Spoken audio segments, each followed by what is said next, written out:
हलकर्णी येथे केंद्र शाळा जीवन शिक्षण विद्या मंदिरमध्ये भव्य पाद्यपूजन व हळदी कुंकू, आई वडिलांप्रती कृतज्ञतेचा संस्कार रुजवणारा भावनिक उपक्रम। विद्यार्थ्यांनी पालकांचे पाद्यपूजन करून व्यक्त केली कृतज्ञता। कडिंग्लज तालुक्यातील हलकर्णी इथं केंद्रशाळा जीवन शिक्षण विद्या मंदिरमध्ये सिद्धगिरी कनेरी मठ यांच्या मार्गदर्शनाखाली भव्य पाद्यपूजन सोहळा आणि हळदी कुंकू समारंभ श्रद्धा, भक्ती आणि उत्साहाच्या वातावरणात पार पडला।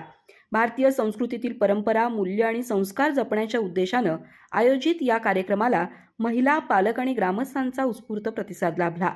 विद्यार्थ्यांच्या मनामध्ये कितीही मोठे व्हा पण आई वडिलांना कधीही विसरू नका हा मोलाचा संस्कार रुजवण्यासाठी विद्यार्थ्यांनी आपल्या आई वडिलांचं पाद्यपूजन करून कृतज्ञतेची भावना व्यक्त केली। या भावनिक क्षणांनी अनेकांच्या डोळ्यात अश्रू तर मनात समाधान आणि अभिमान निर्माण केला। संस्कारांची शिदोरी देणारा हा उपक्रम उपस्थितांसाठी प्रेरणादायी ठरला।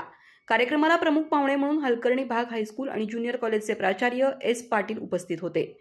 यावेळी शाळा व्यवस्थापन समितीचे अध्यक्ष बाळू बावचीकर, उपाध्यक्ष राजू वडाळे, समिती सदस्य, मुख्याध्यापिका वैशाली गुरव, शिक्षक वृंद, अनिल कांबळे आणि त्यांच्यासोबत आलेले साधक, शिक्षिका, अंगणवाडी सेविका आणि मदतनीस, माता भगिनी, पालक वर्ग तसंच ग्रामस्थ मोठ्या संख्येने उपस्थित होते। कार्यक्रमाचं सूत्रसंचालन विलास भोगाणे यांनी प्रभावीपणे केलं तर आभार रमेश पाटील यांनी मानले। अधिक माहिती आणि ताज्या घडामोडींसाठी आजच आमचे चॅनल सबस्क्राइब करा।